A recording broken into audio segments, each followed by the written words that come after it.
मुझे तो समझ में नहीं आ रहा, आखिर हमारी इन दोनों बेटियों से शादी कौन करेगा। देखिए जी, इन दोनों की उम्र बढ़ती जा रही है, आप कुछ तो करिए। मैं इन दोनों का बोझ अब और नहीं संभाल सकती। इन लोगों के माँ बाप इन लोगों की जिम्मेदारी हम पर छोड़कर स्वर्ग से धार गए, लेकिन ये दोनों पता नहीं कौन से कलम से अपनी किस्मत लिखवा कर आई है जो उनकी शादी ही नहीं हो रही। भाग्यवान, ये तुम कैसी बातें कर रही हो। ये दोनों मेरे बड़े भैया की बेटियां हैं। कम से कम तुम तो ऐसा मत कहो। बस करो, बहुत अच्छे से जानती हूँ मैं तुम्हें। ये अच्छे बनने का ढोंग किसी और के सामने करना। अब जल्दी से इन दोनों की शादी करवा दो। कोई बूढ़ा मिले या लूला, फर्क नहीं पड़ता, बस इन दोनों को इस घर से निकालो, क्योंकि मैं इन दोनों का बोझ अब और नहीं सह सकती। अमित और सुनीता दोनों आपस में बात कर रहे होते हैं, लेकिन उन दोनों की बातें रानी और नेहा सुन रही होती है। अपने चाचा और चाची की बात सुनकर उन दोनों को ही काफी बुरा लगता है। दीदी, चाचा चाची हम दोनों से इतनी नफरत क्यों करते हैं? क्या सच में हम इतने बुरे हैं कि वो दोनों चाहकर भी हम लोगों से प्यार नहीं कर पाते, या हमारा रंग काला है इसलिए वो हमसे नफरत करते हैं? नहीं मेरी प्यारी बहन, ऐसा नहीं है। चाचा चाची हम लोगों से नफरत नहीं करते, बल्कि वो हमारी फिक्र करते हैं, तभी तो वो हमारी शादी के बारे में सोच रहे हैं। अब तू ही देख, हम दोनों बड़ी हो रही है और बड़ी होने के नाते हमें भी अपने घर की जिम्मेदारी संभालनी पड़ेगी। सही कहा दीदी आपने, हम लोग बड़े हो रहे हैं और जो इंसान बड़ा हो रहा होता है उसे समझ भी अच्छी खासी आती है। आप मुझे भले ही कितना ही दिलासा क्यों ना दे दो, पर मैं अच्छे से जानती हूँ कि हमारे चाचा चाची हमसे जरा भी प्यार नहीं करते, और तो और वो हमें अपनी इच्छा अनुसार इस घर से शादी कर विदा नहीं, बल्कि हमें इस घर से भगाना चाहते हैं। नेहा की बात सुनकर रानी की आंखों में आंसू आ जाते हैं, क्योंकि सच वही था जो नेहा कह रही थी। दरअसल रानी और नेहा अमित और सुनीता के भैया भाभी की लड़कियां थी।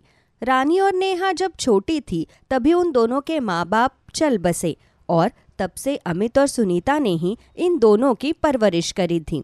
इसलिए नहीं कि वो उन्हें पाल पोस कर बड़ा करेंगे, बल्कि उन दोनों ने उनकी परवरिश इसलिए करी थी क्योंकि पूरे प्रॉपर्टी की मालकिन नेहा और रानी ही थी। ऐसे ही समय गुजरता है और एक दिन नेहा घर में पोछा मार रही होती है, तो वहीं रानी किचन में सब्जियां काट रही होती है कि तभी सुनीता वहां आती है और हे भगवान, अब तक घर में काम नहीं हुआ, जल्दी जल्दी हाथ चलाओ, विराज आता ही होगा, उसको गंदा घर बिल्कुल पसंद नहीं। चाची जी, बस सफाई हो ही गई है, बाहर का चबूतरा रह गया है, मैं उसे साफ करके खाना बनाने में दीदी की मदद कर दूंगी।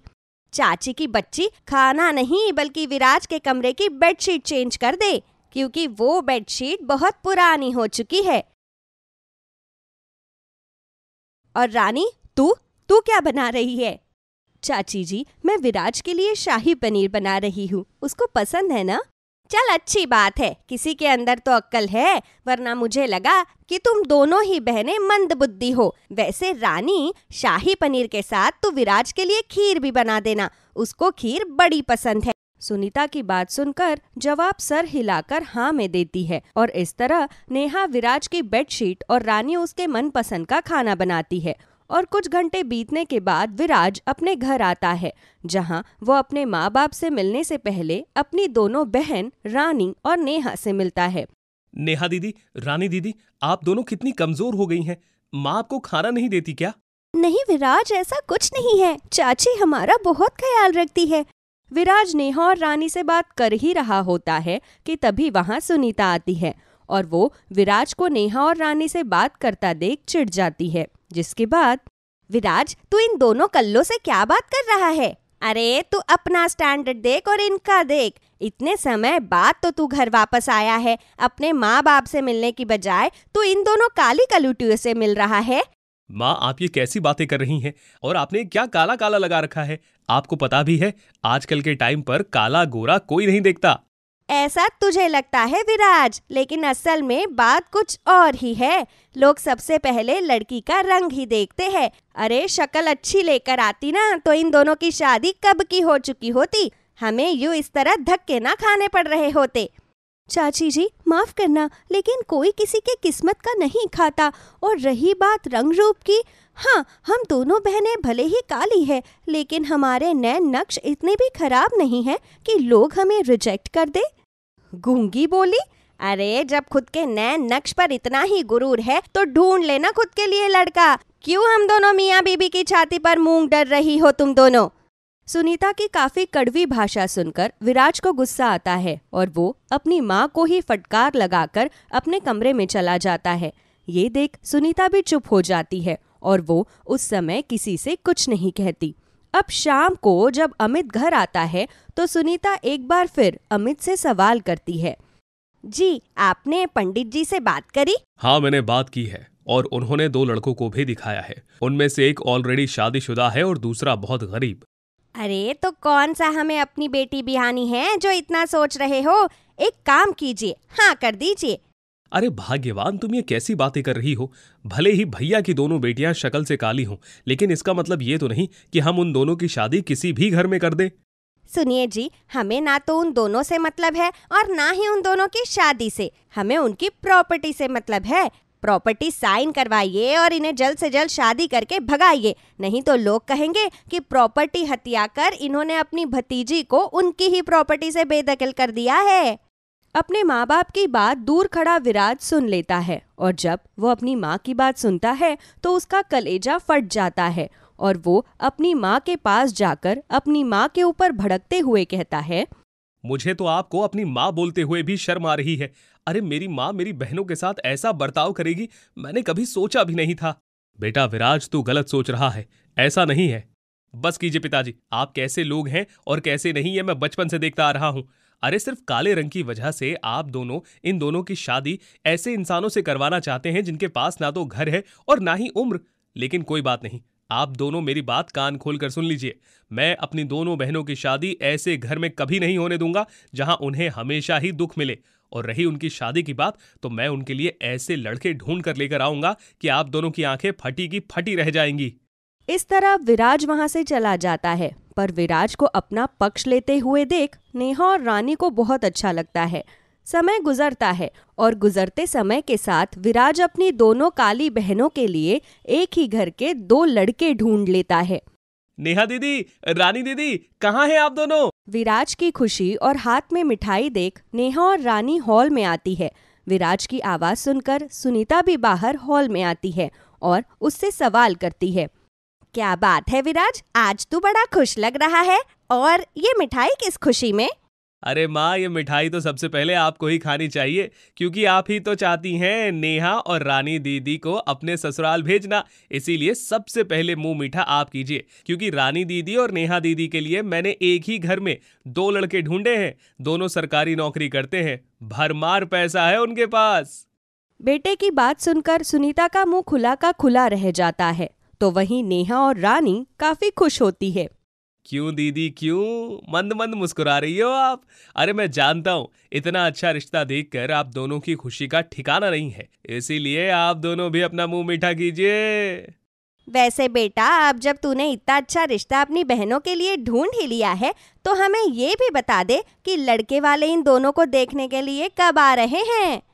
बहन जी, हम आ नहीं रहे बल्कि आ चुके हैं। जब हमें विराज ने अपनी दोनों बहनों के बारे में बताया था, हमने तो तभी इन दोनों को अपनी बहू बनाने की ठान ली थी। अब इंसान रंग रूप से नहीं बल्कि अपने दिल से अच्छा होना चाहिए। लड़के की माँ की आवाज सुन सुनीता भी अब हक्की बक्की रह जाती है और अब ना चाहते हुए भी सुनीता लड़के और लड़के की माँ का आदर सत्कार करती है। इस तरह नेहा और रानी का रिश्ता सोहन और मोहन नाम के लड़कों से पक्का हो जाता है। भाई, हमें तो दोनों बहुत पसंद है। अब आप लोग बता दीजिए कि इस रिश्ते को आगे कब बढ़ा रहे हैं। मेरा मतलब है कि हमें सगाई कब करनी है। आंटी जी, एक पंडित को बुलाकर अच्छा सा मुहूर्त निकलवाकर सगाई तय करवा देते हैं। बात तो सही कह रहे हो बेटा, मैं घर पर जाकर अपने पंडित जी से सगाई का मुहूर्त निकलवा लूंगी और उसी के अकॉर्डिंग मैं आप सभी को बता दूंगी और आप लोग उसी हिसाब से सारी तैयारी करना। इस तरह लड़के की माँ अपने घर चली जाती है और कुछ घंटे बाद वो उन्हें अगले महीने की 5 तारीख की डेट बताती है। इस तरह अब समय गुजरता है और गुजरते समय के साथ अब सगाई का दिन आ जाता है। किसी को कुछ पता नहीं चलता। आज नेहा और रानी की सगाई थी और वो दोनों बहनें बेहद खुश थी। दीदी, विराज भले ही हमारा सगा भाई ना हो, लेकिन उसने हमारे लिए बहुत कुछ किया है। अरे इतना तो कोई सगा भी नहीं करता जितना विराज ने किया है। अगर आज माँ बाबा जिंदा होते तो वो विराज से बहुत खुश होते। तू सही कह रही है नेहा, भले ही माँ बाबा इस दुनिया में ना हो, लेकिन वो जहाँ से भी हमें देख रहे हैं वो खुश जरूर होंगे। इस तरह दोनों बहनें एक दूसरे को गले से लगा लेती है और कुछ ही देर बाद उन दोनों की सगाई हो जाती है। सगाई होने के बाद अब सुनीता को भी ये महसूस होने लगा था कि अब उसकी दोनों भतीजी उसके साथ नहीं रहेगी, इसलिए जितने टाइम वो उनके साथ है उन्हें अच्छे से रह लेना चाहिए। जिस वजह से सुनीता अपनी दोनों भतीजी से माफ़ी मांगती है और उन्हें अपनी बेटी की तरह प्यार करने लगती है। किशनपुर नाम के गांव में सुरेंद्र अपनी पत्नी संतोष और 2 जुड़वा बेटियों नेहा और ईशा के साथ रहता था। सुरेंद्र एक गरीब आदमी था। वो खेती बाड़ी करके अपना घर चलाया करता था। उसकी दोनों बेटियों की उम्र अब शादी की हो चली थी, इसलिए उसे अपनी बेटियों की शादी की चिंता सता रही थी। क्या बात है सुरेंद्र भाई साहब, बड़े चिंतित लग रहे हैं। हाँ मोहन भैया, दोनों बेटियां शादी के लायक हो गई हैं, लेकिन आजकल अच्छे रिश्ते मिलना इतना मुश्किल हो गया है। बहुत समय से मैं अपनी बेटी के लिए रिश्ते तलाश रहा हूँ। मैं चाहता हूँ कि मेरी दोनों बेटियों की शादी एक ही घर में हो, ताकि दोनों को अगर कोई दुख भी हो तो आपस में मिलजुल कर बांट लें। तुम्हारा सोचना बिल्कुल ठीक है सुरेंद्र भाई साहब। वैसे मेरी नज़र में एक रिश्ता है। मेरे एक रिश्तेदार के भी 2 बेटे हैं। वो भी कह रहे थे कि एक साथ ही अपने दोनों बेटों की शादी करेंगे, तो क्यों ना मैं तुम्हारी बेटियों के लिए उनसे रिश्ते की बात चलाऊं। बिल्कुल भैया, अगर तुम्हारी नज़र में लड़के वाले ठीक हैं तो अगले हफ्ते उन्हें घर पर बुला लीजिए। इस तरह बातों बातों में मोहन सुरेंद्र को उसकी बेटियों के लिए अच्छा रिश्ता बता देता है। अगले हफ्ते लड़के वाले उनके घर आते हैं। भाई साहब, हमें तो आपकी दोनों बेटियां बहुत पसंद आई। हमारी तरफ से तो ये रिश्ता बिल्कुल पक्का है। मैं चाहती हूँ कि हम जल्द से जल्द बच्चों की सगाई करवा दे। अगले महीने का मुहूर्त भी बहुत अच्छा है। अगले महीने ही सगाई की तारीख रखते हैं। दोनों बहनों की 1 महीने के बाद की सगाई की तारीख तय हो जाती है। उन दोनों के ही अपनी सगाई को लेकर बहुत सारे अरमान थे, इसलिए वो हर रोज अपनी सगाई के बारे में ही बात किया करती थी। ईशा, मेरा तो इतना मन है कि अपने सगाई में मैं बहुत सुंदर सा लहंगा पहनूं, लेकिन हमारे पास तो इतने पैसे भी नहीं हैं कि एक सुंदर सा लहंगा खरीद सके। हमें तो अपनी सगाई में साड़ी ही पहननी पड़ेगी। सच कहा नेहा, अगर हमारे पास भी पैसे होते तो हम भी अच्छी तरह तैयार होते। मेरी सहेली सुनैना ने अपनी सगाई में इतना सुंदर लहंगा पहना था। मेरा भी बहुत मन था कि मैं अपनी सगाई में बिल्कुल वैसा ही लहंगा पहनूं। अगर तुम बुरा ना मानो तो एक बात कहूं। तेरी बात का भला मैं क्यों बुरा मानूंगी? बोल, क्या हुआ? सुनैना तेरी दोस्त है, तो तू उसी से अपनी सगाई के लिए उसका लहंगा मांग लेना। तू कह तो ठीक रही है, लेकिन मैं ये नहीं जानती कि वो मुझे पहनने के लिए अपना लहंगा देगी भी या नहीं। लेकिन फिर भी एक बार पूछकर देख ही लेती हूँ। उसका लहंगा बहुत महंगा था। अगर मैं अपनी 6 महीने की बचत भी उस लहंगे को खरीदने में लगाऊं तो अभी खरीद नहीं पाऊंगी। लेकिन मुझे ये बिल्कुल भी अच्छा नहीं लगेगा कि मैं अपनी सगाई में सुनैना का लहंगा पहनूं और तू साड़ी पहने। अरे कोई बात नहीं, अगर सुनैना ने तुझे अपना लहंगा दे दिया तो मैं भी अपनी किसी सहेली से या किराए पर एक सस्ता सा लहंगा ले आऊंगी। अच्छा ठीक है, मैं बात करने के लिए सुनैना के घर जाती हूँ। ईशा अपनी सहेली सुनैना से लहंगे की बात करने के लिए उसके घर जाती है। अरे ईशा, बड़े दिनों बाद आना हुआ। मेरी सगाई के दिन के बाद तो मैं आज तुझे देख रही हूँ। हाँ, वो अगले महीने मेरी और नेहा की सगाई है ना, तो उसी सिलसिले में तेरे पास आई हूँ। अरे वाह, बहुत बहुत बधाई हो। बैठ ना, मैं अभी तेरे लिए चाय नाश्ता मंगवाती हूँ। अरे नहीं नहीं सुनैना, चाय नाश्ते की कोई ज़रूरत नहीं है। मुझे दरअसल तेरी थोड़ी सी मदद चाहिए थी। मैंने तुझे बताया तो कि अगले महीने मेरी और नेहा की सगाई है, इसलिए हमारे पास पहनने के लिए लहंगे नहीं हैं और इतने पैसे भी नहीं हैं कि दोनों नए लहंगे खरीद सके।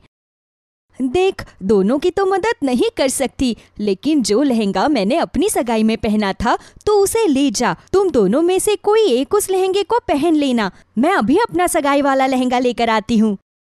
सुनैना अपना सगाई वाला लहंगा लेकर वहां पर आती है। तभी सुनैना की माँ भी वहां पर आ जाती है। नमस्ते आंटी जी। नमस्ते बेटा, नमस्ते। और आज इतने दिनों बाद कैसे आना हुआ? अरे माँ, ये तो मुझे अपनी सगाई का इनविटेशन देने आई हैं। अगले महीने इसकी और नेहा की सगाई है। ये लो ईशा, मेरा सगाई वाला lehenga. Thank you so much Sunaina. अरे ये तुम क्या कह रही हो सुनैना बेटा? अपनी सगाई का लहंगा ईशा को क्यों दे रही हो? मम्मी, वो ईशा के पास अपनी सगाई में पहनने के लिए लहंगा नहीं है, तो मैंने कहा मेरा लहंगा ले जा। वैसे भी ये अलमारी में रखा रखा मेरे क्या काम आएगा। अरे बेटा, इस तरह किसी को अपनी सगाई या शादी के लहंगे पहनने के लिए नहीं देते। ये अच्छा शगुन नहीं होता। अपनी सगाई और शादी में तो हर लड़की को नया लहंगा ही पहनना चाहिए। माफ करना ईशा बेटा, लेकिन तुम सुनैना का लहंगा नहीं पहन सकती। तुम्हें खुद ही अपने लिए लहंगा खरीदना पड़ेगा। अरे ऐसा कुछ भी नहीं है माँ, तुम इस तरह से मत सोचो। मैंने बोला ना एक बार कि ऐसे किसी का लहंगा नहीं पहनते। जा, इस लहंगे को अपने कमरे में रख कर आ। अपनी मम्मी की बात सुनकर सुनैना उस लहंगे को वहां से ले जाती है। थोड़ी देर बातचीत करने के बाद ईशा भी वहां से निकल जाती है। तभी वो देखती है कि उसका रुमाल तो अंदर ही रह गया है। अरे, मेरा रुमाल तो अंदर ही रह गया, अभी जाकर लेकर आती हूँ। ईशा जैसे ही रुमाल लेने जाती है, तभी वो देखती है कि सुनैना की मम्मी उस पर चिल्ला रही है। वो वहीं पर छिपकर उनकी बातें सुन लेती है। तेरे अंदर अक्ल नाम की चीज है भी या नहीं? पता भी है ये लहंगा कितना महंगा है? उसके घर वाले पूरे साल में इतना पैसा नहीं कमाते होंगे जितने का तेरा ये लहंगा है। ऐसे गरीब लोगों को इतना महंगा लहंगा पहनवाएगी? अगर उसने तेरा ये लहंगा खराब कर दिया तो पता भी है ये ठीक भी नहीं होगा। ईशा को उनकी ऐसी बातें सुनकर बहुत दुख होता है, इसलिए वो चुपचाप बिना कुछ बोले वहां से चली जाती है। घर पहुंचती है तो नेहा देखती है कि ईशा बहुत उदास है। क्या बात है ईशा, तू तो सुनैना के घर पर उसका लहंगा लेने गई थी ना, तो इस तरह उदास होकर क्यों आ गई? सुनैना ने तुझे लहंगा देने से मना कर दिया? नहीं, ऐसी कोई बात नहीं है नेहा, वो तो मुझे लहंगा दे रही थी। तभी आंटी ने कहा कि शादी या सगाई में किसी का पुराना लहंगा नहीं पहनना चाहिए, वो शुभ नहीं होता। बस इसीलिए लहंगे के लिए परेशान हूँ। छोड़ नहीं ईशा, कोई बात नहीं, हमारे नसीब में लहंगा पहनना लिखा ही नहीं है। खैर, लहंगे के अलावा भी हमारे पास करने के लिए और बहुत सारे काम हैं। अभी तो बाजार जाकर बाकी सारा सामान भी लेकर आना है। आज गांव में मेला लगा है, मेले में चीज़ें सस्ती मिल जाती है। बाजार जाने से अच्छा है मेले से ही सारी चीज़ें खरीद कर ले आए। दोनों बहनें बाकी का सामान खरीदने के लिए गांव के मेले में जाती है। मेले में बहुत सुंदर सुंदर सामान लगा हुआ था। दोनों बहनें अपने लिए चूड़ियाँ, गले के हार और बाकी सभी चीज़ खरीदने लगती है। तभी वहाँ पर एक अनाउंसमेंट होती है। आज गांव में मेले का तीसरा दिन है, इसीलिए गांव में खाने की प्रतियोगिता और चित्रकारी की प्रतियोगिता रखी गई है। पहले 3 जीतने वाले लोगों को बहुत अच्छा इनाम मिलेगा। जो भी इस प्रतियोगिता में हिस्सा लेना चाहता है वो काउंटर नंबर 2 और 3 पर जाकर अपना नाम लिखवा दे। चल ईशा, हम दोनों भी अपना नाम लिखवा देते हैं। मैं खाना बहुत अच्छा बनाती हूँ और तू चित्रकारी बहुत अच्छी करती है। अगर हम दोनों में से कोई भी प्रतियोगिता में जीत गया तो क्या पता हमें अच्छा इनाम मिल जाए और हमारी सगाई का खर्चा भी अच्छी तरह निकल जाए। तुम ठीक कह रही हो नेहा, चलो चलते हैं। दोनों बहनें प्रतियोगिता में अपना अपना नाम लिखवा देती है। थोड़ी देर बाद प्रतियोगिता शुरू हो जाती है। ईशा प्रतियोगिता में एक बहुत ही सुंदर चित्र बनाकर तैयार करती है और नेहा सभी जजेस के लिए अच्छी अच्छी डिशेस बनाकर तैयार करती है। आप सभी के पास अब समय समाप्त हो गया है। चित्रकारी के जितने भी पार्टिसिपेंट्स हैं वे सभी अपने अपने चित्रों को यहां लेकर आ जाएं। वैसे तो सभी पार्टिसिपेंट्स ने बहुत ही अच्छे अच्छे चित्र बनाए, लेकिन इनमें से मुझे ईशा के द्वारा बनाया गया ये चित्र सबसे अच्छा लगा। इसीलिए इस प्रतियोगिता की पहली विनर ईशा है, जिसको हम पूरे 1,00,000 रुपए का इनाम देंगे।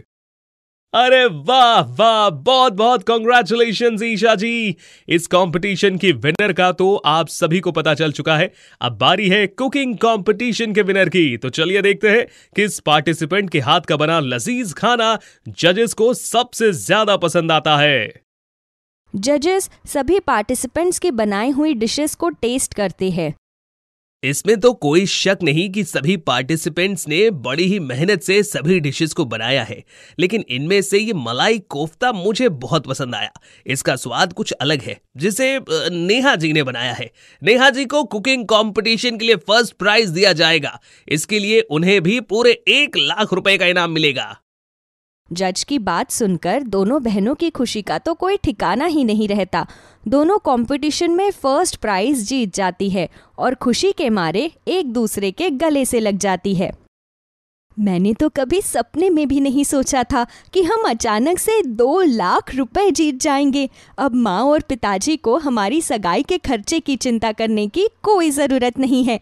इतने पैसों में तो हम हमारे लिए लहंगे भी खरीद लेंगे और बाकी सारा इंतजाम भी कर लेंगे। सच कहा नेहा, अच्छा हुआ जो तुमने मेले में आने के लिए कहा, वरना हम ये कभी नहीं जीत पाते।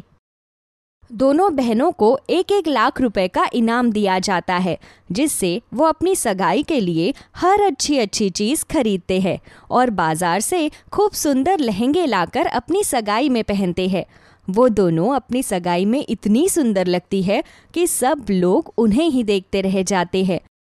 मैंने तो कभी सपने में भी नहीं सोचा कि हम जैसे गरीब लोगों की बेटियों की सगाई इतने धूमधाम से होगी। मेरी दोनों बेटियां इन लहंगों को पहनकर कितनी सुंदर लग रही हैं। मेरी बेटियों को किसी की नजर ना लग जाए। दोनों बहनों की सगाई बहुत ही धूमधाम से होती है। सगाई के बाद कंपटीशन के लोग घर पर आते हैं, जिसके बाद ईशा को एक स्कूल में ड्राइंग टीचर की जॉब मिल जाती है और नेहा को एक अच्छे रेस्टोरेंट में शेफ की जॉब मिल जाती है, जिसके लिए उन दोनों को बहुत अच्छी सैलरी दी जाती है। सगाई के बाद वो दोनों अपनी शादी भी अब धूमधाम से करती है और अपनी कमाई से अपने माता पिता के लिए भी अच्छा घर बनवाती है।